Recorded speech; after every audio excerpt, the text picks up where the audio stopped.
কোরআনকে জিজ্ঞেস করো, কোরআন পরিষ্কার বলে দিয়েছে কিতাবুন আনজালনাহু ইলাইকা লিতাহকুমা বাইনান নাসি বিমা আরাকাল্লাহ। এই কোরআন নাযিল করেছে এজন্য যাতে করে কোরআন দিয়ে সংসদ চলে, আদালত চলে, ব্যাংক চলে, সমাজ চলে, রাষ্ট্র চলে, সমাজ চলবে, পরিবার চলবে, সব চলবে কি দিয়ে? পুরাতন বিল্ডিং এর রং করতে গেলে যেরকম ভাবে প্রথমে সকল পুরাতন রং ঘষে মেজে ধুয়ে মুছে পরিষ্কার করে তারপরে নতুন রং করা হয়। লা ইলাহা বলে তুমি তোমার অন্তর থেকে লা ইলাহা, নেই কোনো ইলাহ, নেই কোনো মাবুদ, নেই কোনো খাজা বাবা, নেই কোনো গাজা বাবা, নেই কোনো লেংটা বাবা, নেই কোনো দরগাওয়ালা, নেই কোনো দুর্গাওয়ালা, নেই কোনো শাসক, নেই কোনো আইনদাতা, নেই কোনো বিধানদাতা, সব উৎখাত করে দিয়ে শুধু একজনকে বসাচ্ছ, লা ইলাহা ইল্লাল্লাহ। কাকে বসাচ্ছ? এই মুসলমান লা ইলাহা ইল্লাল্লাহ পড়ে আবার বিশ্বাস করে প্রজাতন্ত্রের সকল ক্ষমতার মালিক জনগণ। লা ইলাহা বলে তুমি বলে দিয়েছ লা ইলাহা কোনো ক্ষমতার মালিক নেই, ক্ষমতার উৎস নেই। মাসদারুস সুলতাতে জামিয়ান আল্লাহু সুবহানাহু ওয়া তাআলা। লা ইলাহা কোন ক্ষমতার মালিক নেই, ক্ষমতার উৎস নেই, সব ক্ষমতার মালিক একজন, তার নাম কি? ইল্লাল্লাহ। কে? কোরআনের সূরা আলে ইমরানের 26 নম্বরে বলা আছে কুলিল্লাহুম্মা মালিকাল মুলক। হে নবী, আপনি লা ইলাহা ইল্লাল্লাহ পরে যারা ঈমান এনেছে ওদেরকে জানিয়ে দিন লা ইলাহা মানে কোন ক্ষমতার মালিক নাই, আল্লাহুম্মা মালিকাল মুলক। হে আল্লাহ, তুমি সমস্ত ক্ষমতার মালিক। ক্ষমতার মালিক কে? এরপরে যদি কোনো ব্যক্তি বিশ্বাস করে প্রজাতন্ত্রের সকল ক্ষমতার মালিক জনগণ, তার লা ইলাহা ইল্লাল্লাহ পড়া ঠিক আছে? কুলিল্লাহুম্মা মালিকাল মুলক, সূরা আলে ইমরানের 26 নম্বর আয়াত ভালো করে পড়ে রাখবা, মুখস্থ করবা। তুতিল মুলকা মান তাশাউ, তুমি ক্ষমতার মালিক, তুমি যাকে ইচ্ছা তাকে ক্ষমতা দান করো। ক্ষমতা দেওয়ার মালিক কে? ক্ষমতা দেওয়ার মালিক তুমি। ওয়া তানজিউল মুলকা মিম্মান তাশাউ, আবার তুমি যার থেকে ইচ্ছা ক্ষমতা ছিনিয়ে নিতে পারো। ক্ষমতা ছিনিয়ে নেওয়ার মালিক কে? বিশ্বাস হয়? দেখেন না, এত বড় ক্ষমতার মালিক, যেটা পালাবো না। কোথায় পালাবো? ফখরুলের বাসায়। আর একজনে বলল শেখ হাসিনা পালায় না। আল্লাহ রাব্বুল আলামিন বললেন কি সুন্দর দামি দামি খাবার তৈরি করে রাখলো। রমজান মাস আসলে এদের মাথায় কেরা ঢোকে। এত ইসলাম বিদ্বেষী, খেজুর দিয়ে ইফতার করবে সেইটা পর্যন্ত শয়তান বরদাস্ত করলে এরা বরদাস্ত করে নাই। খেজুরের পরিবর্তে বড়ই দিয়ে ইফতার করার জন্য পরামর্শ দেয়। এগুলো সাধারণ পরামর্শ না, কারণ ওরা জানে খেজুরের সম্পর্ক মদিনার সাথে। কার সাথে? মুসলমান খেজুর দিয়ে ইফতার করে না, সারাদিন রোজা রাখার পরে মদিনাওয়ালার ভালোবাসার পরিচয় দেয় খেজুর দিয়ে। এজন্য খেজুরের সাথে শত্রুতা। এত চিন্তা করে হাজার রকমের খাবার তৈরি করে তারপরে টাকার বস্তা রেডি করে রেখেছিল যাতে করে পরের দিন কায়দা মতো গুলি করতে পারে। স্কুল কলেজের ছাত্র ভাইদেরকে বলে তোমরাও সাবধান থাকবে। ইন্না ফিরআউনা আলা ফিল আরদ, আল্লাহ রাব্বুল আলামিন বলছেন ফিরআউন তার দেশের ভূখণ্ডের মিশরের একচ্ছত্র ক্ষমতার মালিক বনে গিয়েছিল। সমস্ত ক্ষমতা তার একার হাতে কুক্ষিগত করেছিল। একটা ইউপি মেম্বার চেয়ারম্যান পর্যন্ত নমিনেশন পেতে হলে ওই ফ্যাসিস্ট হাসিনার নির্দেশ ছাড়া পেত না, ঠিক কিনা? এটা ফেরাউনের প্রথম চরিত্র। এরপরে কোরআনের না, তাফসীর মাহফিল কোরআনের কেমন কথা। এরপরে 2 নম্বর চরিত্র হচ্ছে ওয়াজআলা আহলাহা শিয়া, ফেরাউনরা যুগে যুগে তাদের দেশের জনগণকে বিভিন্ন দলে বিভক্ত করে রাখে, এক দলকে আর এক দলের বিরুদ্ধে খেপিয়ে দেয়। একদল রাজাকার, একদল মুক্তিযোদ্ধা, একদল মুক্তিযুদ্ধের পক্ষে, চেতনার পক্ষে, একদল বিপক্ষে, এরকম বিভিন্ন রকমের দলাদলি তৈরি করে এরপরে দেশের জনগণের ভিতরে যুদ্ধ লাগিয়ে দিয়ে, মারামারি লাগিয়ে দিয়ে তারপরে তারা শাসন করে। এদের মূল টার্গেট ছিল ইসলাম। দেলোয়ার হোসেন সাঈদীকে তারা গ্রেফতার করেছিল কি বলে? রাজাকার বলে।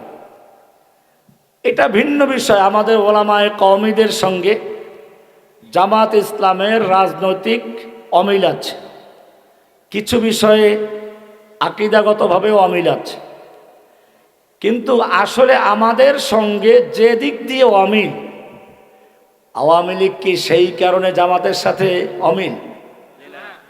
এটা ভালো করে বুঝতে হবে।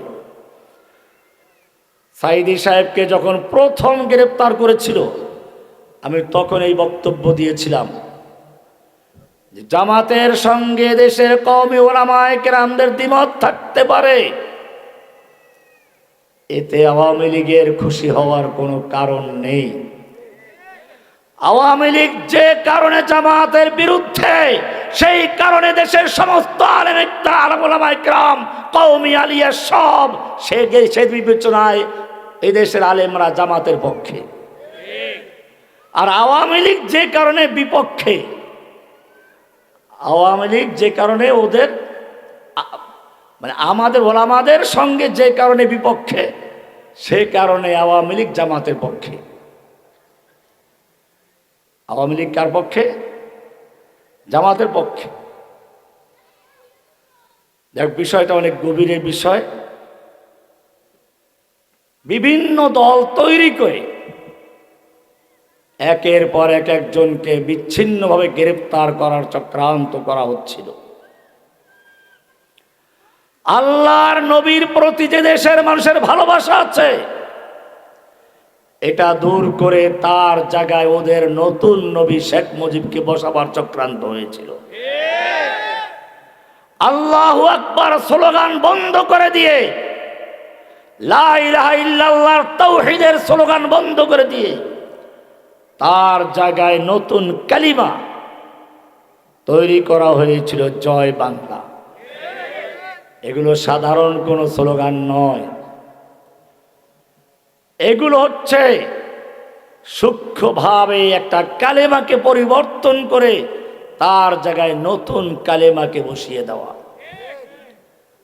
আপনি চিন্তা করুন, আল্লাহু আকবার স্লোগান শুনলে ওদের গায়ে আগুন জ্বলতো কেন? মুহাম্মদুর রাসূলুল্লাহর চরিত্র নিয়ে লেখালেখি করার জন্য একদল ব্লগার নাস্তিক তৈরি করা হয়েছিল। এদেশের কিছু যুবক তাদেরকে সমুচিত জবাব দিয়ে দুনিয়ার থেকে বিদায় করে দিয়েছে। আজকে ভারতের হিন্দুরা মুসলিমদেরকে দিনে দুপুরে গোমাংস খাওয়ার অপরাধে পিটিয়ে হত্যা করছে। আমি দেওবন্দের ছাত্র, 90-91-তে দেওবন্দে পড়েছি। বাবরি মসজিদ ভাঙ্গার আগের বছর, সে সময় একটা ওরা স্লোগান দিত, হিন্দু হিন্দি হিন্দুস্তান জবন ভেজো পাকিস্তান, गो हमारी माता है तुम उसको खाता है, तुमको चाहिए कब्रिस्तान या भेजेंगे पाकिस्तान। এই স্লোগান দিয়ে তারা মুসলিমদেরকে উস্কানি দিত। তাদের সাহস এ পর্যন্ত বেড়ে গেছে, এখন আর শুধু ইন্ডিয়া পর্যন্ত সীমাবদ্ধ নয়, বাংলাদেশের মধ্যে ইসকন নামক এক সন্ত্রাসী সংগঠন তৈরি করে দিয়ে এদেশের মানুষের মধ্যে যে সম্প্রীতি ছিল, ভ্রাতৃত্ববোধ ছিল, সেইগুলো ধ্বংস করে দিয়ে আমাদের একজন মুসলিম ভাইকে দিনে দুপুরে পিটিয়ে কুপিয়ে হত্যা করার সাহস দেখিয়েছে। কারণটা কি? আজকে কারণটা উদ্ঘাটন করতে হবে। যে ইহুদিরা ওমর ইবনুল খাত্তাবের যুগে যখন ইহুদিদেরকে খয়বর থেকে বহিষ্কারের নোটিশ দেওয়া হলো, ইহুদি নেতারা ওমর ইবনে খাত্তাবের কাছে এসে হাত জোর করে প্রার্থনা করছে, ওমর তুমি কেন আমাদের বহিষ্কার করছো খয়বর থেকে, অথচ তোমাদের নবী তো আমাদেরকে এখানে থাকার জন্য অনুমতি দিয়েছিলেন। ওমর ইবনুল খাত্তাব রাদিয়াল্লাহু তাআলা আনহু বলেছিলেন, হে আল্লাহর দুশমন, সেদিন আল্লাহর নবী কি বলেছিলেন প্রতিটি কথা আমার অক্ষরে অক্ষরে মনে আছে। তিনি বলেছিলেন, আমি তোদেরকে সে পর্যন্ত এখানে থাকার জন্য অনুমোদন দিব যে পর্যন্ত আল্লাহ মঞ্জুর করেন। কিন্তু সেদিন বেশি দূরে নয়, যেদিন তোদেরকে খয়বর থেকে উৎখাত করা হবে এবং তোদেরকে এত দূরে পালাতে হবে, যেতে যেতে তোদের উটগুলো ক্লান্ত হয়ে যাবে। আজকের সেদিন এসেছে, তোদেরকে এখান থেকে চলে যেতে হবে। মুসলমানদের কৃষি কাজ করার জন্য, খয়বরের খেজুরের বাগানে চাষ করার জন্য, মজদুরি করার জন্য যে ইহুদি কাল পর্যন্ত ওমরের দরবারে প্রার্থনা করছিল, ভিক্ষা করছিল, আজকে সেই ইহুদি যুগ যুগ ধরে মুসলমানদের হত্যা করে যাচ্ছে, মুসলমানদের বাইতুল মুকাদ্দাস দখল করে আছে। কোত্থেকে সাহসগুলো এলো? যে হিন্দু মুসলিম শাসকদের গোলামি করত, আজকে তাদের এত সাহস কোত্থেকে এলো? আমরা একটা হাদিস নিয়ে আলোচনা করব। আল্লাহর রাসূল সাল্লাল্লাহু আলাইহি ওয়াসাল্লাম সাহাবায়ে কেরামদের নিয়ে বসে আছেন। এ সময় তিনি বললেন, ইউশিকু আইয়াতাদাআল উমাম, অচিরেই এমন একটি মুহূর্ত আসবে যখন কাফের শক্তিগুলো একজন অপরজনকে আহ্বান করবে, জোট গঠন করবে, দল গঠন করবে, ঐক্যবদ্ধ হবে। কিসের জন্য? একজন অপরজনকে আহ্বান করবে, আসো আমরা ঐক্যবদ্ধ হয়ে মুসলিমদেরকে ধ্বংস করি, মুসলিমদেরকে হত্যা করি। যেরকম ভাবে খাবারের দস্তরখানে খাবার রেডি করে, খাবার তৈরি করে মেহমানদেরকে খাওয়ার জন্য বসতে বলা হয়, এরকম আহ্বান করবে। সাহাবায়ে কেরাম আশ্চর্য হলেন, কারণ আশ্চর্য হওয়ার কথাই তো, মাত্র তারা 1-1.5 লাখ সাহাবী, তাদের ভয়তে তৎকালীন সুপার পাওয়ার রোম পারস্য পর্যন্ত থরথর করে কাঁপত।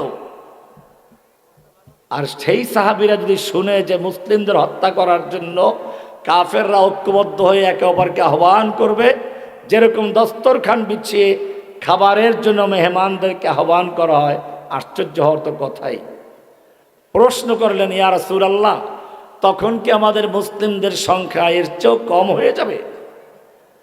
আল্লাহর রাসূল সাল্লাল্লাহু আলাইহি ওয়াসাল্লাম কি বলেছিলেন সেটা ভালো করে শুনুন। আল্লাহর নবী ফরমান, না, তোমাদের সংখ্যা এর চেয়ে অনেক বেশি হবে। ওয়ালাকিন্নাকুম গুসাউন কাগুসাইস সাইল, সংখ্যা অনেক বেশি হবে ঠিকই, কিন্তু তোমাদের ঈমানের ভিত্তি থাকবে না, আল্লাহর সাথে সম্পর্ক থাকবে না। তোমাদের অবস্থা হবে প্লাবনের সময়, পানি বন্যার সময়, পানির উপরে যেমন কচুরি পানা, ফেনা, ময়লা আবর্জনা, খড়কুটা, বুদবুদ থাকে, তোমাদের সংখ্যা বেশি হলেও, সেই বুদবুদের মতো, ফেনার মতো সংখ্যা বেশি হলেও তোমাদের অবস্থা হবে সেই ফেনার মতো, কোনো ভিত্তি থাকবে না।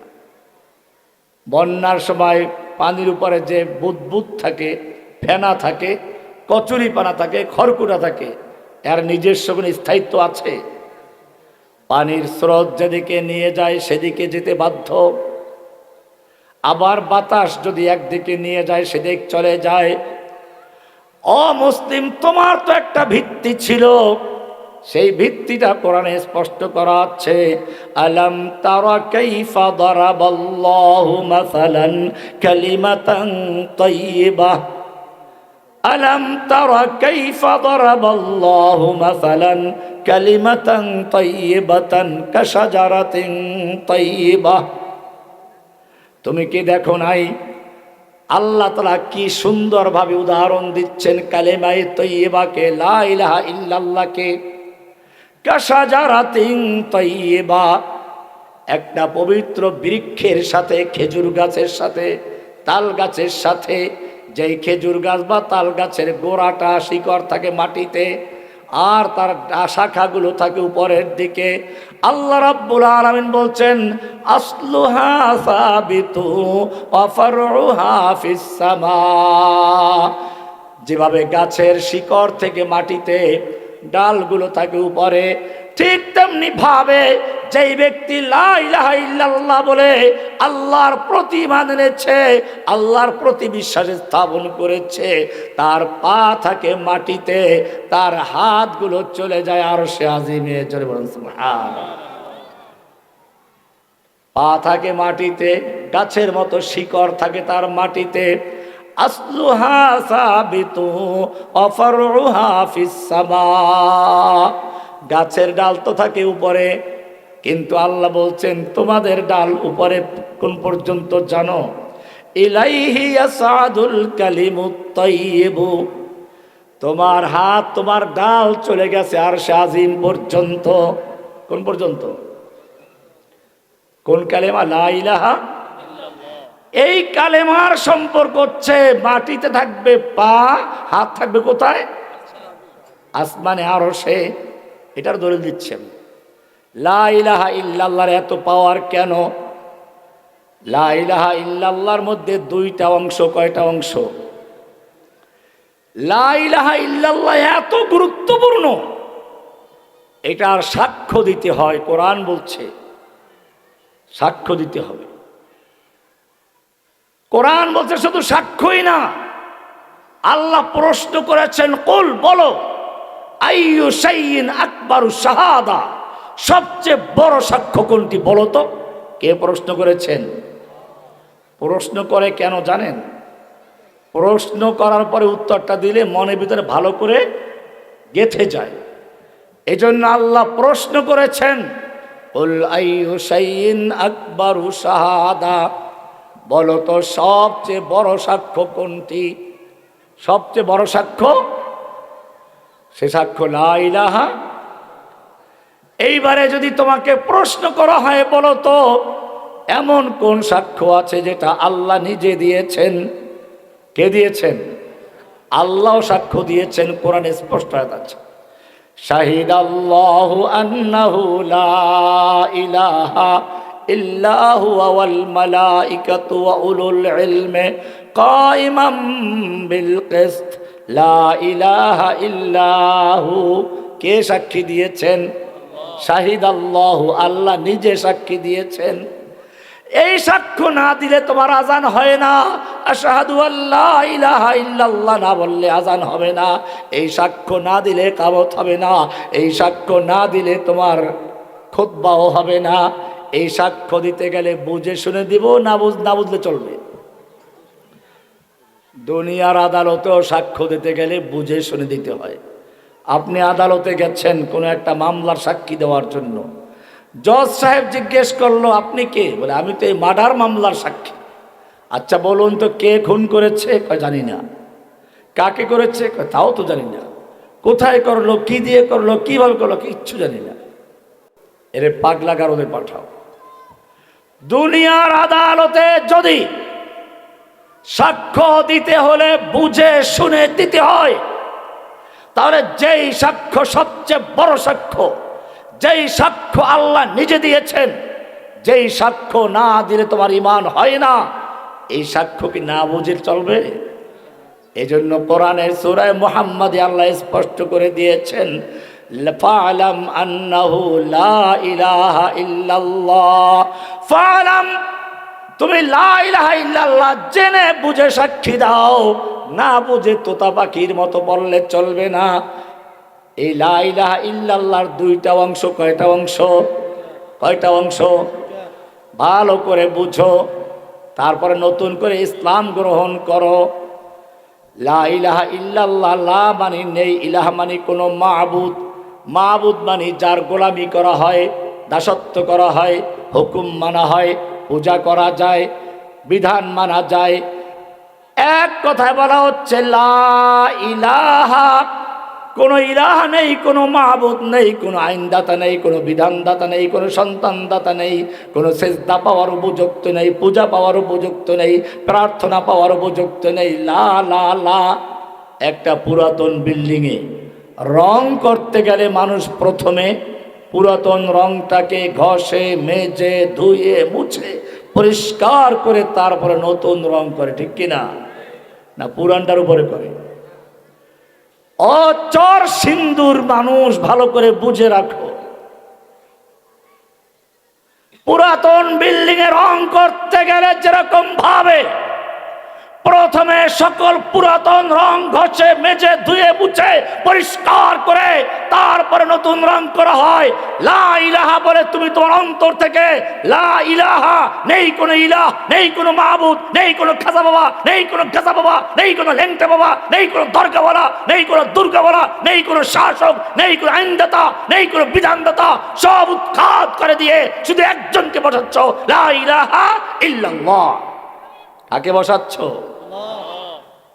এই মুসলমান লা ইলাহা ইল্লাল্লাহ পড়ে, আবার বিশ্বাস করে প্রজাতন্ত্রের সকল ক্ষমতার মালিক জনগণ। লা ইলাহা বলে তুমি বলে দিয়েছ লা ইলাহা কোনো ক্ষমতার মালিক নেই, ক্ষমতার উৎস নেই। মাসদারুস সুলতাতে জামিয়ান আল্লাহ সুবহানাহু ওয়া তাআলা। লা ইলাহা কোনো ক্ষমতার মালিক নেই, ক্ষমতার উৎস নেই, সব ক্ষমতার মালিক একজন, তার নাম কি? ইল্লাল্লাহ। কে? কোরআনের সূরা আলে ইমরানের 26 নম্বরে বলা আছে, কুলিল্লাহুম্মা মালিকাল মুলক। হে নবী, আপনি লা ইলাহা ইল্লাল্লাহ পরে যারা ঈমান এনেছে ওদেরকে জানিয়ে দিন লা ইলাহা মানে কোন ক্ষমতার মালিক নাই, আল্লাহুম্মা মালিকাল মুলক। হে আল্লাহ, তুমি সমস্ত ক্ষমতার মালিক। ক্ষমতার মালিক কে? এরপরে যদি কোনো ব্যক্তি বিশ্বাস করে প্রজাতন্ত্রের সকল ক্ষমতার মালিক জনগণ, তার লা ইলাহা ইল্লাল্লাহ পড়া ঠিক আছে? কুলিল্লাহুম্মা মালিকাল মুলক, সূরা আলে ইমরানের 26 নম্বর আয়াত ভালো করে পড়ে রাখবা, মুখস্থ করবা। তুতিল মুলকা মান তাশাউ, তুমি ক্ষমতার মালিক, তুমি যাকে ইচ্ছা তাকে ক্ষমতা দান করো। ক্ষমতা দেওয়ার মালিক কে? ক্ষমতা দেওয়ার মালিক তুমি। ওয়া তানজিউল মুলকা মিম্মান তাশাউ, আবার তুমি যার থেকে ইচ্ছা ক্ষমতা ছিনিয়ে নিতে পারো। ক্ষমতা ছিনিয়ে নেওয়ার মালিক কে? বিশ্বাস হয়? দেখেন না, এত বড় ক্ষমতার মালিক, যেটা পালাবো না, কোথায় পালাবো? ফখরুলের বাসায়। আর একজনে বলল শেখ হাসিনা পালায় না। আল্লাহ রাব্বুল আলামিন বললেন, কি সুন্দর দামি দামি খাবার তৈরি করে রাখলো। রমজান মাস আসলে এদের মাথায় কেরা ঢোকে?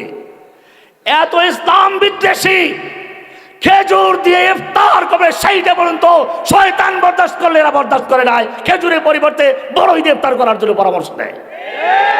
এগুলো সাধারণ পরামর্শ না, কারণ ওরা জানে খেজুরের সম্পর্ক মদিনার সাথে। কার সাথে? মুসলমান খেজুর দিয়ে ইফতার করে না, সারাদিন রোজা রাখার পরে মদিনাওয়ালার ভালোবাসার পরিচয় দেয় খেজুর দিয়ে। এজন্য খেজুরের সাথে শত্রুতা। এত চিন্তা করে হাজার রকমের খাবার তৈরি করে তারপরে টাকার বস্তা রেডি করে রেখেছিল, যাতে করে পরের দিন কায়দা মতো গুলি করতে পারে। স্কুল কলেজের ছাত্র ভাইদেরকে বলে তোমরাও সাবধান থাকবে। তোমাদের ঐক্যবদ্ধ যে শক্তি ছিল, এটা ফাটল ধরাবার জন্য নানান চক্রান্ত হচ্ছে। আমি একটু পরে আসতেছি সেখানে।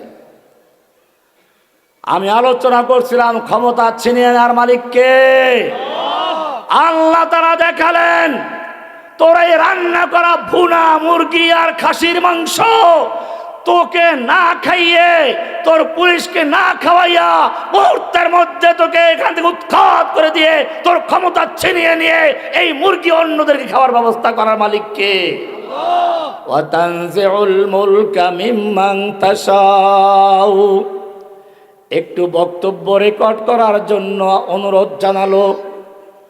আল্লাহ তাআলা বললেন, তুই অনেক বক্তব্য শুনিয়েছিস আর আমার আলেমদের বক্তব্য বন্ধ করেছিলি, তাফসীর মাহফিলগুলো বন্ধ করেছিস, মসজিদের খতিব সাহেবকে পর্যন্ত মেম্বারে অপমান করেছিস। এইবারে দেখ তোর বক্তব্য পর্যন্ত বন্ধ করার কেউ আছে? অতানজিউল মুলকা মিম্মান তাশাউ। তুমি যার থেকে ইচ্ছা ক্ষমতা ছিনিয়ে নাও, ক্ষমতা ছিনিয়ে নেওয়ার মালিককে। অতুইজ্জু মান তাশাউ ওয়া তুযিল্লু মান তাশাউ। তুমি ইজ্জত দেওয়ার মালিকও তুমি, অপমান করার মালিকও তুমি। ইজ্জত দেওয়ার মালিককে। ওরা আমাকে মাথায় হেলমেট পরাইয়া, হাতে হ্যান্ডকাপ লাগাইয়া, গায়ে বুলেট প্রুফ জ্যাকেট লাগাইয়া, পায়ে বেরি লাগাইয়া, জেলখানার ভিতরে বেরি লাগাইয়া রাখে না কাউকে, চোর ডাকাত কেউ রাখে না। একমাত্র আমি ছিলাম ব্যতিক্রম। দুই পায়ে দুইটা মোটা মোটা রড দিয়ে ডান্ডা বেরি পরিয়ে একাধারে 7 মাস পর্যন্ত বরগুনার কারাগারে একটা অন্ধ কুঠুরিতে আটকে রেখেছিল। আমার এই পাওটা অচল হয়ে গেছে সেই বেরি টানতে টানতে। চোর ডাকাত পর্যন্ত চোখের পানি ঝরিয়েছে। জসিমউদ্দিন রহমানের অবস্থা দেখে সহ্য হচ্ছিল না। কিন্তু এই ফিরাউনদের অন্তরে কোনো মায়া ছিল না, কারণ ওরা আলেমদেরকে দুকে দুকে হত্যা করার প্ল্যান করেছিল, আলেমদেরকে অপমান করার চক্রান্ত করেছিল। সেই সূত্রে সাইদি সাহেবকে হত্যা করেছে, ধুকে ধুকে মেরেছে। সেই একই সূত্রে আমাকে আটকানো হয়েছিল। সেই একই সূত্রে এর চেয়েও জঘন্যভাবে এদেশের শাইখুল হাদিস ইবনে শাইখুল হাদিস আমাদের উস্তাদ আল্লামা আজিজুল হক সাহেবের ছেলে মামুনুল হক, আমার ছাত্র ভাই, তাকে কত চরম অপবাদ দিয়ে তাকে জেলে ঢুকানো হয়েছিল। উদ্দেশ্য মামুনুল হক একা না, আলেম ওলামাদের চরিত্রকে জনগণের সামনে কলঙ্কিত করার জন্য এক গভীর চক্রান্ত করে ষড়যন্ত্র নিয়ে মাঠে নেমেছিল। এই চক্রান্ত আরো বড় ছিল, কিন্তু আল্লাহ তাআলা দেখিয়েছেন অমাকারু ওয়ামাকারাল্লাহ ওয়াল্লাহু খায়রুল মাকিরিন। ওরাও ষড়যন্ত্র করে, চক্রান্ত করে, আল্লাহ রাব্বুল আলামিন ও চক্রান্তের জবাব দেন। ওদের সকল চক্রান্ত ষড়যন্ত্রের জালগুলোকে মাকড়সার জালের মতো ছিন্ন ভিন্ন করে দিয়ে ওদেরকে এক লাফে ভারত তাড়িয়ে দিয়ে তাওহীদের জন্য মুক্ত করে দিয়েছেন বাংলাদেশকে। অতুইজ্জু মান তাশাউ, ইজ্জত দেওয়ার মালিককে। আমাদেরকে এত কিছু করে ওরা জেলের থেকে কোর্টে নিয়ে আসতো। এরপর আমি দেখেছি মানুষ সুযোগ পেলে একটু হাত মিলাতো, পকেটে টাকা ঢুকিয়ে দিত। আর সেই জায়গায় যখন ওনাদেরকে নেওয়া হলো, এখনো জনগণ ওনাদেরকে খুঁজে, তবে সম্মান করার জন্য না, সুযোগ পেলে পচা ডিম দিয়ে আর ছেঁড়া জুতা দিয়ে আচ্ছি তারা ধলাই দেওয়ার জন্য প্রস্তুত হয়ে যায়। অতুইজ্জু মান তাশাউ, ইজ্জত দেওয়ার মালিককে। অতুযিল্লু মান তাশাউ, জিল্লতি কর, অপমান করার মালিককে। লা ইলাহা ইল্লাল্লাহর প্রথম দাবি হচ্ছে সমস্ত ক্ষমতার মালিককে। লা ইলাহা, নেই কোনো ইলাহা, নেই কোনো ক্ষমতার মালিক ইল্লাল্লাহ, শুধু আল্লাহ ছাড়া। এইবারে লা ইলাহা ইল্লাল্লাহর দ্বিতীয় দাবি হচ্ছে আইন বিধান দেওয়ার মালিককে। ক্ষমতার মালিক যেহেতু আল্লাহ, আর ক্ষমতার মালিক যে, আইন দেওয়ার অধিকার কার? আল্লাহ বলছেন আমি তো খালি মালিক না, সৃষ্টিকর্তাও আমি, মালিকও আমি। আলা লাহুল খালকু ওয়াল আমর, জেনে রাখো সৃষ্টি করেছি আমি, এই সৃষ্টি জগতে আইন চলবে কেবলমাত্র আমার আইনকে বাতিল করে বিকল্প আইন তৈরি করার অধিকার কারণ নেই। কোরআন বলছে ওয়াল্লাহু ইয়াহকুমু লা মুআক্কিবা লিহুকমিহি, আল্লাহ তাআলা আইন বিধান দিয়েছেন, আল্লাহর বিধানকে পশ্চাতে ফেলে দিয়ে, আল্লাহর বিধানকে বাদ দিয়ে নতুন কোন আইন করা, আল্লাহর আইনকে বাদ দিয়ে সেই আইনকে বৈধ করে দেওয়ার অধিকার কারো আছে? কিন্তু আমরা তো লা ইলাহা পড়ি, আল্লাহর আইন বাতিলও করি। মদ ইসলামে হালাল না হারাম? হারাম করেছেন কে? কোরআনের সূরা মায়দার আয়াত, পরিষ্কার আয়াত, ইন্নামাল খামরু ওয়াল মাইসিরু ওয়াল আনসাবু ওয়াল আজলামু রিজসুম মিন আমালিশ শাইতানি ফাজতানিবু, নিশ্চয় মদ, জুয়া, লটারি, মূর্তি এই সবগুলো শয়তানের কাজ। ও মুমিন, যদি লা ইলাহা ইল্লাল্লাহ পরে ঈমানে থাকো, লা ইলাহা মানে হচ্ছে বিধান দেওয়ার অধিকার কারণে একমাত্র কার? আল্লাহ বলছেন মদ হারাম, তোমার আইন বলছে লাইসেন্স থাকলে সমস্যা নাই, পুলিশ ধরবে না, ওর জন্য বৈধ, হালাল। সুদ ইসলামে হালাল না হারাম? কোরআনের সূরা বাকারার 275 থেকে 79 পর্যন্ত পড়বেন, কি কঠিন আয়াত। আল্লাহ বলছেন ওয়া আহাল্লাল্লাহুল বাইআ ওয়া হাররামার রিবা, আল্লাহ তাআলা সুদকে হারাম করেছেন, ব্যবসাকে হালাল করে দিয়েছেন। এরপরে একটু সামনে গিয়ে বলছেন ইয়া আইয়ুহাল্লাযীনা আমানুত্তাকুল্লাহ, হে ঈমানদারগণ তোমরা আল্লাহকে ভয় করো। যখন জানতে পেরেছো সুদ হারাম, আল্লাহ তাআলা সুদকে হারাম করে দিয়েছেন, এটা যখন জানতে পেরেছো, এখন আল্লাহকে ভয় করে ওয়াযারু মা বাকিয়া মিনার রিবা ইন কুনতুম মুমিনিন, তোমাদের যত পাওনা সুদ আছে, বকেয়া সুদ আছে, আল্লাহকে ভয় করে সমস্ত সুদগুলো বর্জন করে দাও, ত্যাগ করো। ফাইল্লাম তাফআলু, যদি আল্লাহর বিধান জানার পরেও সুদ বর্জন না করো, আবার তুমি লা ইলাহা ইল্লাল্লাহ পড়ো, আর যাই করো, নামাজ পড়ো, যারা হজ করো, টুপি মাথায় দাও, দাঁড়িয়ে রাখো, সবই করো, কিন্তু জেনে রাখো আল্লাহর বিধান জানার পরেও যদি সুদ ছাড়তে না পারো, ফাযানু বিহারবিম মিনাল্লাহি ওয়া রাসূলিহি, তাহলে আল্লাহ এবং আল্লাহর রাসূলের সঙ্গে যুদ্ধ করার জন্য প্রস্তুত হয়ে যাও। কে বলেছে? আমাদের দেশে সুদ লাইসেন্স থাকলে হালাল না হারাম? হালাল। সোনালী ব্যাংক, রূপালী ব্যাংক, পূবালী ব্যাংক, ভৌয়া ব্যাংক, কোনো ব্যাংক, যত ব্যাংক সব চলে কিসে? সুদে চলে কেমনে? বৈধ করলো কে? লাইসেন্স দিল কে? সরকার। আমি জিজ্ঞেস করতে চাই, আল্লাহ তাআলা যেই জিনিস হারাম করে দিয়েছেন, সেই জিনিস যদি কেউ হালাল করে দাও, সে মুসলমান থাকবে? এবারে কোরআনের আয়াত শুনুন ভালো করে। আমি কয়টা উদাহরণ দেব, অনেক উদাহরণ আছে। আল্লাহ রাব্বুল আলামিন এবারে বলছেন, এই আমাদের মুসলিমদের উদ্দেশ্যে কোরআন কেন পাঠাচ্ছেন? আল্লাহ বলছেন ইন্না আনজালনা ইলাইকাল কিতাবা বিল হক, হে নবী আমি আপনার প্রতি একটি কিতাব নাজিল করেছি, কোরআন নাজিল করেছি, বিল হককে, সত্য বিধান সহকারে, অন্যায় বিধায় না, ইনসাফ এবং ন্যায়ের বিধান আছে এখানে। বিল হককে ফাহকুম বাইনা, ইন্না আনজালনা ইলাইকাল কিতাবা বিল হক, সত্য সহকারে বিধান আকারে নাজিল করেছি।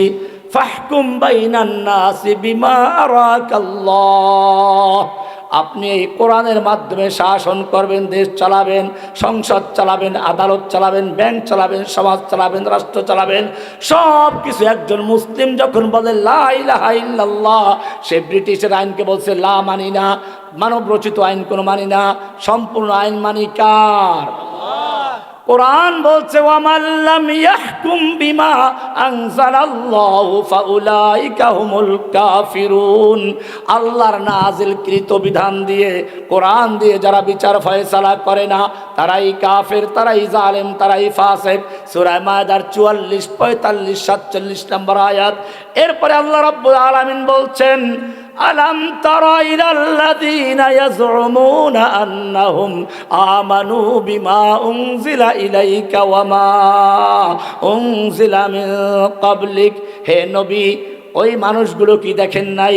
কি সুন্দর চেহারা, দাড়িও আছে, টুপিও আছে, নামাজ বি পড়ে, রোজা বি রাখে, হজ বি করে, যাকাত বি দেয়, সব কিছু মানে কি সুন্দর, ছোটবেলার থেকে পড়ে আসছে। আমানতু বিল্লাহি ওয়া মালাইকাতিহি ওয়া কুতুবিহি ওয়া রুসুলিহি, আসমানি কিতাব সব মানি, এই দাবিও করে। আল্লাহ বলছেন আলাম তারা, আপনি কি ওই লোকগুলোকে দেখেন নাই? ইয়াজুমুনা আন্নাহুম আমানু বিমা উনজিলা ইলাইকা ওয়া মা উনজিলা মিন ক্বাবলিক, যারা দাবি করে আপনার প্রতি কিতাব কোরআনের প্রতি ঈমান এনেছি, আবার দাবি করে আসমানের কিতাব সব মানি, আল্লাহর কিতাব সব বিশ্বাস করি, কিন্তু বিচারের ক্ষেত্রে যখন আসে, ফয়সালার ক্ষেত্রে যখন আসে, আদালত ক্ষেত্রে আসে, তখন তারা বলে এটা দিয়ে দেশ চলবে না, এইটা দিয়ে কোরআন দিয়া হুকুম চলবে না, সংসদ চলবে না, আদালত চলবে না, ব্যাংক চলবে না, সমাজ চলবে না, ব্যবসা চলবে না। ওয়ায়ুরিদুনা আইয়াতাহাকামু ইলাত তাগুত, তারা আল্লাহর বিধান বাদ দিয়ে মানুষের তৈরি করা আইন তাগুতের আদালতে বিচার নিয়ে যায়। কার আদালতে? তাগুতের আদালতে। তাগুত মানে হচ্ছে আল্লাহর পরিবর্তে যাদের আনুগত্য করা হয়, আল্লাহর পরিবর্তে যাদের পূজা করা হয়, আল্লাহর পরিবর্তে যারা আইন তৈরি করে, আল্লাহর পরিবর্তে মানব রচিত আইন দিয়ে যারা বিচার ফয়সালা করে, এদেরকে বলে আরবিতে তাগুত। আল্লাহ বলছেন তাগুতের কাছে বিচার নিয়ে যায়। অয়ুরি ওয়াকাদ উমিরু আইয়াকফুরু বি, অথচ তাদেরকে বলা হয়েছিল তাগুতের আইন চলবে না, মানব রচিত আইন চলবে না, ব্রিটিশের আইন চলবে না, আইন চলবে কোরআনের, রাষ্ট্রে চলবে আল্লাহর আইন, সংসদে চলবে আল্লাহর আইন, আদালতে চলবে আল্লাহর আইন। ওয়ুরিদুশ শাইতানু আইয়ুদিল্লাহুম দালালাম বাঈদা, শয়তান এদেরকে আল্লাহর পথ থেকে অনেক অনেক দূরে সরিয়ে নিয়েছে, কোরআন থেকে সরিয়ে ওদেরকে ব্রিটিশের আইনে নিয়ে গেছে, আল্লাহর বিধান থেকে ওদেরকে শয়তানের বিধানে নিয়ে গেছে। কে বলেছেন? আলাম তারা কাইফা দর, আল্লাহ তাআলা আরো সুন্দর করে বলেছেন ফালা ওয়া রাব্বিকা লা ইউমিনুন। সূরা নিসার আগেরটা ছিল 60 নম্বর আয়াত, এখন যেটা বলছি এটা 65 নম্বর আয়াত। ফালা ওয়া রাব্বিকা লা ইউমিনুনা হাত্তা ইউহাক্কিমুকা ফীমা শাজারা বাইনাহুম। হে নবী, ওরা যত ঈমানদার দাবি করুক, যতই নামাজ রোজা পড়ুক, যতই হজ যাকাত দান করুক না কেন, ফালা ওয়া রাব্বিকা লা ইউমিনুন, আপনার রবের কসম, আল্লাহর কসম, ওরা মুমিন হতে পারে না। হাত্তা ইউহাক্কিমুকা ফীমা শাজারা বাইনাহুম, যতক্ষণ পর্যন্ত তাদের পারস্পরিক ঝগড়া বিবাদ মামলা মোকদ্দমার ক্ষেত্রে মানব রচিত আইন বাদ দিয়ে, ব্রিটিশের আইন বাদ দিয়ে আপনার আদালতে, কোরআনের আদালতে বিচার ফয়সালার জন্য না যাবে। সুম্মা লা ইয়াজিদু ফি আনফুসিহিম হারাজাম মিম্মা কাদাইতা, অতঃপর আপনি যেই বিচার ফয়সালা করবেন, কোরআন যেই বিচার ফয়সালা করবে, কোরআন যেই বিচার দিবে, শাসন দিবে, এই ব্যাপারে তাদের অন্তরে কোনো সংশয় দ্বিধা থাকবে না। ওয়ায়ুসাল্লিমু তাসলিমা, সম্পূর্ণরূপে সারেন্ডার করবে, আনুগত্য করবে, মেনে নেবে। এইটা না করা পর্যন্ত সে মুমিন হতে, কে বলেছেন? কে বলেছেন? বিশ্বাস হয়, যদি বিশ্বাস হয় তাহলে কোরআনের আইনের জন্য তো কোনো লড়াই নেই, কোরআনের রাজ কায়েমের জন্য লড়াই নাই। মসজিদ বানাবার জন্য টাকা দেওয়ার লোক বহুত পাওয়া যায়, ইফতারি কিনের জন্য টাকা দেওয়ার লোক পাওয়া যায়, তাহাজ্জুদ পড়ার লোকও আছে। আমি এগুলো ছোট করছি না, আমি বলতে চাচ্ছি এইটা, এই কোরআন কেন আসলো, কোরআনের উদ্দেশ্যটা কি? কোরআন তাবিজ দেখার জন্য আসে নাই, কোরআন ভূতে ধরলে চিনির প্লেটে মেশকো জাফরান দিয়ে লিখে ধুয়ে ধুয়ে খাওয়ার জন্য আসে নাই, কোরআন মানুষ মারা গেলে পরে পয়সার বিনিময়ে খতম করাবার জন্য আসে নাই। আজকে আফসোস লাগে, তাফসিরে মারিফুল কোরআন খুলে দেখবেন, সূরা বাকারা 41 নম্বর আয়াতে তাফসিরে পরিষ্কার লেখা আছে, ইসলামিক ফাউন্ডেশনে বাংলা পাওয়া যাবে, কিনবেন, পরিষ্কার লেখা আছে মৃত্যু ব্যক্তির ইসালে সাহাবের উদ্দেশ্যে পারিশ্রমিকের বিনিময়ে, পয়সার বিনিময়ে, নিজেরা বলে সমস্যা নেই, পয়সার বিনিময়ে মুর্দারের জন্য খতম পড়ানো, দোয়া পড়ানো, অজিফা পড়ানো, খতমে তাহালিল, তারও তো কি কিছু পড়ানো হয়। পরিষ্কার লেখা আছে মুর্দারের নামে পয়সার বিনিময়ে, পারিশ্রমিকের বিনিময়ে খতম পড়া, দোয়া পড়া, অজি পড়া সম্পূর্ণ হারাম। যে পড়ায় সেও হারাম কাজ করে, যে পড়ায় সেও হারাম কাজ করে। পয়সা দিয়ে হারাম কিনতেছেন, আল্লাহর কোরআনকে বিকৃত করছেন। আশরাফ আলী থানভী রহমতুল্লাহ আলাইহির জন্য একবার একটা দাওয়াতে গেছেন। দাওয়াতে যাওয়ার পরে জানতে পারলেন যেটা মুর্দারের নামে দোয়া অনুষ্ঠান হবে, তারপরে খাওয়া দাওয়া আছে, দোয়াও হবে, খাওয়া দাওয়া হবে। উনি ওনার মেজবানকে ডাকলেন, দাঁড়াও, এদিকে আসো, খানা খাएंगे या দোয়া করেंगे, খানা খাएंगे या দোয়া করেंगे। এই তোমার বাড়িতে আমি খানা খাবো না দোয়া করব? अगर दुआ करेंगे तो खाना नहीं खाएंगे, खाना खाएंगे तो दुआ नहीं करेंगे। কারণ মুর্দারের জন্য এই খাবারের আয়োজন। দোয়ার বিনিময়ে মুর্দারের নামে দোয়া করে কোনো বিনিময় নেওয়া যাবে না, খাওয়া যাবে না, পয়সা দেওয়া যাবে না। যদি খানা খাই দোয়া করব না, দোয়া করলে খানা খাবো না। কোনটা করব বলো? মেজবান বুঝতে পেরেছে আশরাফ আলী থানভী রহমতুল্লাহ আলাইহি ভারতবর্ষের একজন বহুত বড় আলেম। শেষ পর্যন্ত মেজবান বললেন যে হজরত খানা খা লিজিয়ে, দোয়া কি জরুরত নেই হয়, হজরত খানা খেয়ে নেন, দোয়া করার দরকার নেই, দোয়া মনের থেকে আপনি বেরিয়ে আসবেন। পরিষ্কার হয়ে গেল কোরআন মুর্দারের নামে খতম পড়ার জন্য আসে নাই, ভূতে ধরলে চিনির প্লেটে লেখে ধুয়ে ধুয়ে খাওয়ার জন্য আসে নাই, চড়া মূল্যে দামি হাফেজ দিয়ে কোরআন তারাবি পড়ার জন্য আসে নাই। তারাবি পড়া ভালো সুন্নাহ, কিন্তু এখন যেভাবে গরু, ঈদের গরুতে যেমন বাজারে গরু উঠায়, এরকম হাফেজ বেচা কিনে হয়, এগুলো বেদাত। কোরআনকে জিজ্ঞেস করো, কোরআন পরিষ্কার বলে দিয়েছে কিতাবুন আনজালনাহু ইলাইকা লিতাহকুমা বাইনান নাসি বিমা আরাকাল্লাহ। এই কোরআন নাযিল করেছে জন্য যাতে করে কোরআন দিয়ে সংসদ চলে, আদালত চলে, ব্যাংক চলে, সমাজ চলে, রাষ্ট্র চলে, সমাজ চলবে, পরিবার চলবে, সব চলবে কি দিয়ে? কোরআনের রাজ আছে। লা ইলাহা ইল্লাল্লাহ পড়ে আবার কোরআনের বিধানও মানে না। আল্লাহ রাব্বুল আলামিন বলছেন এই কেমন মুসলমান। এইবারে আল্লাহর রাসূল ওই হাদিসটা যে বলেছিলাম, সাহাবায়ে কেরাম প্রশ্ন করলেন, ইয়া রাসূলুল্লাহ, কি করে কাফেররা এত সাহস পাবে মুসলিমদেরকে ধ্বংস করার জন্য একে অপরকে আহ্বান করবে? ন্যাটো জোট, জাতিসংঘ, বিভিন্ন নাম দিয়ে ওরা মাঠে নামবে, এত সাহস কি করে হবে? আল্লাহর রাসূল সাল্লাল্লাহু আলাইহি সাল্লাম বললেন, হ্যাঁ তোমাদের সংখ্যা অনেক বেশি হবে, কিন্তু তোমাদের সংখ্যা যতই বেশি হোক না কেন তোমাদের অবস্থা হবে তুফানের সময় পানির উপরে ভাসমান খড়কুটার মতো, তুফানের মতো, বুদবুদের মতো, ফেনার মতো। পানির উপর দেখেন না তুফান, সে ফেনা কত হয়, এক মুহূর্তে মিলিয়ে যায়। কি বুঝালেন? আল্লাহ নবী পরিষ্কার উদাহরণ দিয়ে জানিয়ে দিলেন, এই মুসলিমদের আল্লাহর সাথে সম্পর্ক থাকবে না, ইমানের কোনো ভিত্তি থাকবে না, কাফেরদের পা চাটা গোলামে পরিণত হবে, কাফেরদের তরিকা অনুসরণ করবে। একবার সমাজতন্ত্র, আবার যখন গণতন্ত্র আসবে, গণতন্ত্রে ঢুকে যাবে, কাফেরদের বিভিন্ন তরিকায় ঢুকবে, নিজস্ব একটা দিন আছে তা ভুলে যাবে। আমাদের একটা নিজস্ব দিন আছে না? সেই দিনটার নাম কি?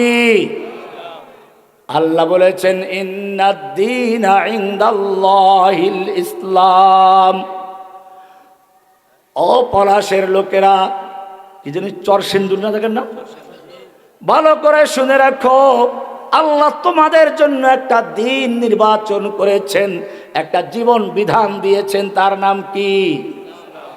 এবারে কোরআন বলছে ইসলাম গ্রহণ করার পরে যদি কোনো ব্যক্তি আবার অন্য ধর্মের মধ্যে কল্যাণ খুঁজে বেড়ায়, মুক্তি খুঁজে বেড়ায়, আল্লাহ বলছেন ওয়ামাইয়াবতাগি গায়রাল ইসলাম দীনান, যেই ব্যক্তি ইসলাম গ্রহণ করার পরে আবার সমাজতন্ত্র, গণতন্ত্র, রাজতন্ত্র, ইহুদিয়াত, হিন্দুয়ানি, বিভিন্ন মতবাদ এবং বিভিন্ন ধর্মের মধ্যে কল্যাণ খুঁজে বেড়ায়, মুক্তি খুঁজে বেড়ায়, ফালা ইউকবালা মিনহু, তার থেকে কিছুই গ্রহণযোগ্য হবে না। ওয়া ফিল আখিরাতি মিনাল খাসিরিন, সে আখিরাতে ফিরআউন, নমরুদ, হামানদের মতো ধ্বংসশীলদের দলে দাঁড়াবে, সে ঈমানদারদের কাতারে উঠবে না। ইসলাম একটা মোকাম্মল দিন। আল্লাহ রাব্বুল আলামিন, খুব ভালো করে শুনুন, আল্লাহর নবী দীর্ঘ 23 বছর পর্যন্ত নবুয়তের দাওয়াত দিয়ে যখন শেষ পর্যায়ে আসলেন, বিদায় হজের ভাষণে তিনি পরিষ্কার জানিয়ে দিলেন, ও আমার সাহাবীরা শুনো, কিয়ামতের মাঠে আমাকে জিজ্ঞেস করা হবে। আমাকে আল্লাহ দায়িত্ব দিয়েছিলেন, ইয়া আইয়ুহার রাসূল বাল্লিগ মা উনজিলা ইলাইকা মির রাব্বিক, হে নবী, আপনার রবের পক্ষ থেকে আপনার প্রতি যা নাযিল করা হয়েছে তা আপনি পরিষ্কারভাবে লোকের কাছে পৌঁছিয়ে দিন। ও আমার সাহাবীরা বলো, আল্লাহ যদি কিয়ামতের মাঠে আমাকে জিজ্ঞেস করে আমি পৌঁছালাম কিনা, তোমরা কি সাক্ষী দেবে? বলো, আলা হাল বাল্লাগতু, আলা হাল বাল্লাগতু, আলা হাল বাল্লাগতু, আমি কি পৌঁছিয়েছি, আমি কি পৌঁছিয়েছি, আমি কি পৌঁছিয়েছি? তখন কি সাহাবায়ে কেরাম বলছেন 90,000 কালাম, 60,000 বাতিল করেছেন, 30,000 জাহির করেছেন নাকি? একদল আছে না ভণ্ড, এসব এলাকাও আছে। বাতিনি পরিষ্কার মনে রাখতে হবে। আল্লাহ তাআলা তার নবীকে পরিষ্কার বলে দিয়েছেন, বাল্লিগ মা উনজিলা ইলাইকা মির রাব্বিক, আপনার রবের পক্ষ থেকে আপনার প্রতি যা নাযিল করা হয়েছে অক্ষরে অক্ষরে দাড়ি কমা সহ সবগুলো পৌঁছাতে হবে, কোনো কিচ্ছু গোপন করতে পারবেন না। ফাইল্লাম তাফআল, যদি এমনটা না করেন, একটা কিছু ছুটে যায়, ফামা বাল্লাগতা রিসালাতা, তাহলে মনে রাখতে হবে আল্লাহর দেওয়া রিসালাতের দায়িত্ব রাসূল হিসাবে আপনার করণীয় আপনি করেন নাই, খেয়ানত করেছেন, চুরি করেছেন। কে বলেছে? কে বলেছে? কি কঠিন আয়াত।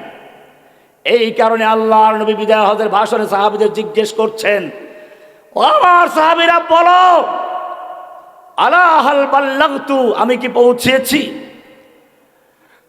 লক্ষ সাহাবী সমস্বরে বললেন, নাম কাদ বাল্লাগতার রিসালাহ ওয়া আদাইতাল আমানাহ ওয়া নাসাহাতাল উম্মাহ, হে আল্লাহর নবী, আমরা সাক্ষ্য দিচ্ছি আপনি আল্লাহর দেওয়া আমানত ঠিকমতো পৌঁছিয়েছেন, একটা আয়াত গোপন করেন নাই, আল্লাহর বিধান চুরি করেন নাই, গোপন করেন নাই, খেয়ানত করেন নাই। আপনি উম্মতের জন্য যথেষ্ট কষ্ট করেছেন, ত্যাগ স্বীকার করেছেন, মার খেয়েছেন, রক্তাক্ত হয়েছেন, তারপরেও আল্লাহর কোনো বিধানকে আপনি গোপন করেন নাই। কি সুন্দর বিদায় অনুষ্ঠান হচ্ছে। আপনারা এখন আরাফাতের ময়দানে আছেন, সেই বিদায় অনুষ্ঠান হচ্ছে। এইবারে আল্লাহর নবী আকাশের দিকে ইঙ্গিত করে বলছেন, আল্লাহুম্মা শাহাদ, আল্লাহুম্মা শাহাদ, আল্লাহুম্মা শাহাদ, হে আল্লাহ তুমি সাক্ষী থাকো, হে আল্লাহ তুমি সাক্ষী থাকো, হে আল্লাহ তুমি সাক্ষী থাকো। আমার উম্মত সাক্ষী দিচ্ছে আমি আমার দায়িত্ব ঠিক মতো পৌঁছিয়েছি। এরপরে আল্লাহর নবীর উপরে কোরআনের সর্বশেষ আয়াত নাযিল হয়ে যায়, আল ইয়াউমা আকমালতু লাকুম দীনাকুম। এটার জন্য বিদায় অনুষ্ঠানের উপর একটা সিলমোহর দেওয়া হলো।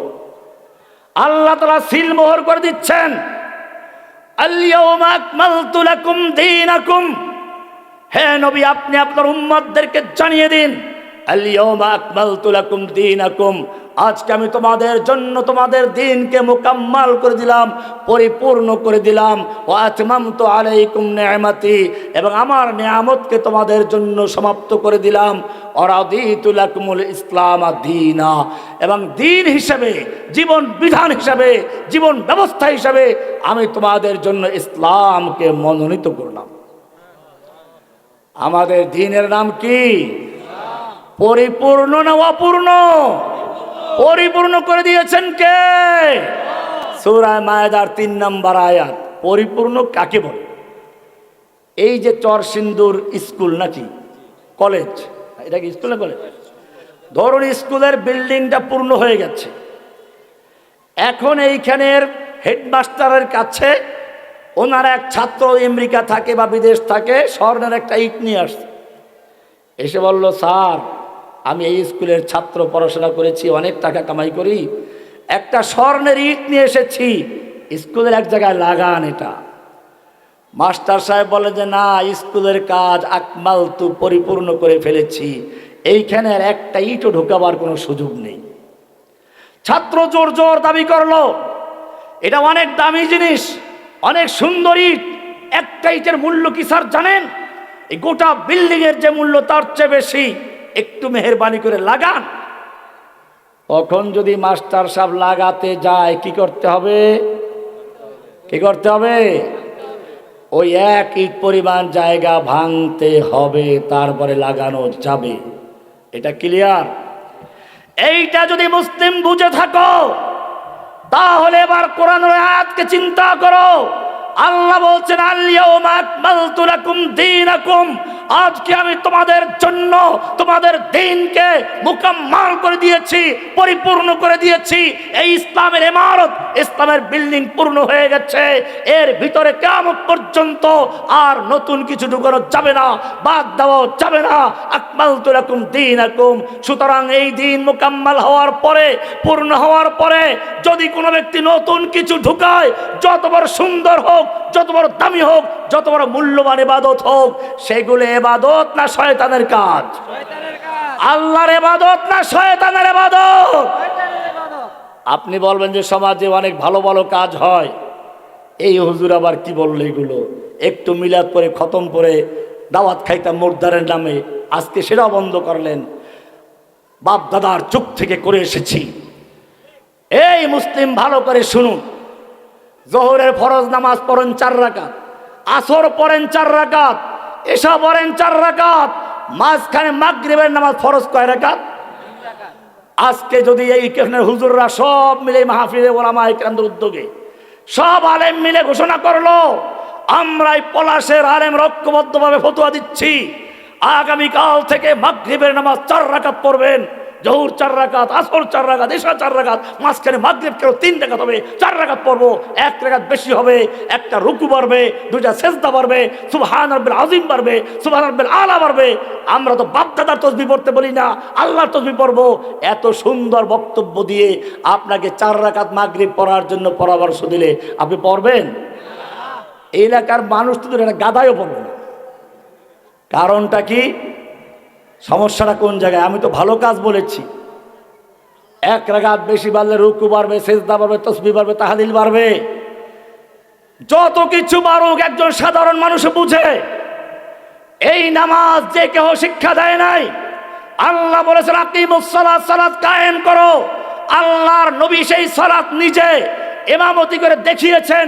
নবীকে জিবরাইল এসে 2 দিন পর্যন্ত, প্রথম জোহর থেকে শুরু করে ফজর পর্যন্ত আউয়াল ওয়াক্তে, পরের দিন শেষ ওয়াক্তে নামাজ পড়াইয়া ইমামতি করে তারপরে কাবার সামনে দেখাইয়া দিয়া বলছেন, এইটা হলো নামাজ, এইভাবে পড়তে হবে। নবী আবার সাহাবায়ে কেরামদের পড়াইছেন, নবীর পরে সাহাবীরা তাবেঈনদেরকে, তাবেঈনদেরকে, এইভাবে এই পর্যন্ত চলে এসেছে। এইখানে জোহর 4 রাকাত, আসর 4 রাকাত, মাগরিব 3 রাকাত, এশা 4 রাকাত, কিয়ামত পর্যন্ত মাগরিব 3 রাকাত থাকবে। যত বড় আলেম বলুক, মুফতি বলুক, মুহাদ্দিস বলুক, সব ঐক্যবদ্ধভাবে বললেও চলবে। কারণ রসুলের তরিকায় মাগরিব কয় রাকাত? কিয়ামত পর্যন্ত মাগরিব কয় রাকাত থাকবে? সব আলেম যদি মিলে 4 রাকাত পড়া যাবে? কেন যাবে না? আল্লাহর নবী শিক্ষা দিয়েছেন 3 রাকাত।